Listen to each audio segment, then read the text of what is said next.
বেলেগ বেলেগ কাৰণ এইকেইজন নামবিলাক একেবাৰে বেলেগ এতিয়া এই নাম এইটো SCRT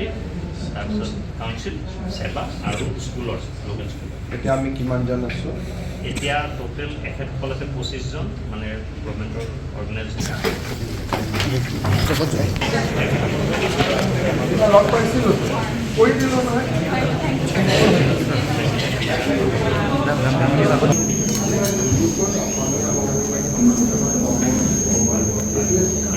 বাকী অসমৰ স্পেচিয়েল ৱৰ্ডখিনি আমাৰ কেমেৰা অসমৰ মাননীয় মুখ্যমন্ত্ৰী doctor Himanta Biswa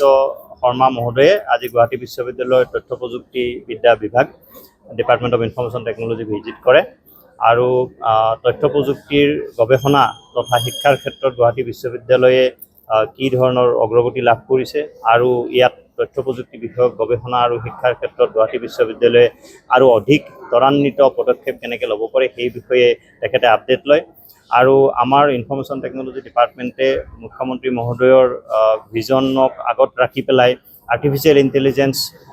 data science আৰু মেচিন লাৰ্ণিং বিষয়ক বিভিন্ন ধৰণৰ কাৰ্যক্ৰম আৰু গৱেষণা পাঠ্যক্ৰমসমূহ প্ৰস্তুত কৰিছে আৰু এই বছৰৰ পৰা আৰ্টিফিচিয়েল ইণ্টেলিজেন্স মেচিন লাৰ্ণিং আৰু ডাটা ছায়েন্সৰ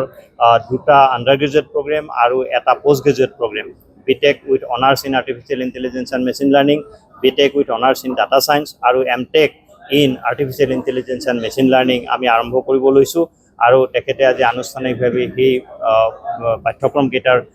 ব্ৰচিউৰখন উদ্বোধন কৰে লগতে আমাৰ ডিপাৰ্টমেণ্টত যোৱা দুটা দশক ধৰি আৰ্টিফিচিয়েল ইণ্টেলিজেন্স মেচিন লাৰ্ণিঙৰ যি গৱেষণা চলিছে বিভিন্ন ধৰণৰ পাঠ্যক্ৰমসমূহত আৰ্টিফিচিয়েল ইণ্টেলিজেন্স মেচিন লাৰ্ণিঙৰ অন্তৰ্ভুক্তি কৰা হৈছে আৰু ভাৰত চৰকাৰ তথা অসম চৰকাৰৰ বিভিন্ন ধৰণৰ IT ৰিলেটেড কাম আৰু গৱেষণা প্ৰকল্পসমূহ আমি কেনেধৰণে ইয়াত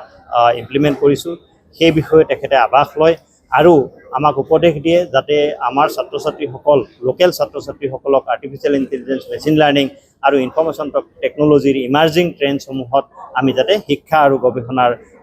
ইয়াতে সুচল পৰিসৰ বৃদ্ধি কৰিব পাৰোঁ তেখেতে লগতে কৈছে যে শ্বৰ্ট টাৰ্ম কোৰ্ছ 3 মহীয়া আৰু 6 মহীয়া কোৰ্ছ যিবিলাক কোৰ্ছে আমাৰ উঠি অহা ল'ৰা ছোৱালীক হায়াৰ ছেকেণ্ডেৰী অথবা ফাৰ্ষ্ট ডিগ্ৰী লেভেলৰ ষ্টুডেণ্টখিনিক কেনেকৈ এই ধৰণৰ emerging trend in artificial intelligence emerging trend in information technology emerging trends in data science and machine learning সেই বিষয়ত তেখেতসকলক আমি কেনেকৈ এক্সপ'জ কৰিব পাৰোঁ আৰু তাৰ পৰাই কিছুসংখ্যক ছাত্ৰ ছাত্ৰী যাতে উদ্বুদ্ধ হৈ তেনেকুৱা ধৰণৰ শিক্ষা আৰু গৱেষণাত পৰৱৰ্তী সময়ত অগ্ৰসৰ হয় তাৰ কাৰণে আমাক পদক্ষেপ ল'বৰ কাৰণে তেখেতে ইনষ্ট্ৰাকশ্যন দিছে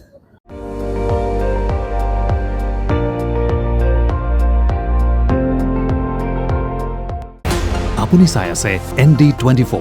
সৰ্বশ্ৰেষ্ঠ নহয় সৰ্বোত্তমৰ দৌৰ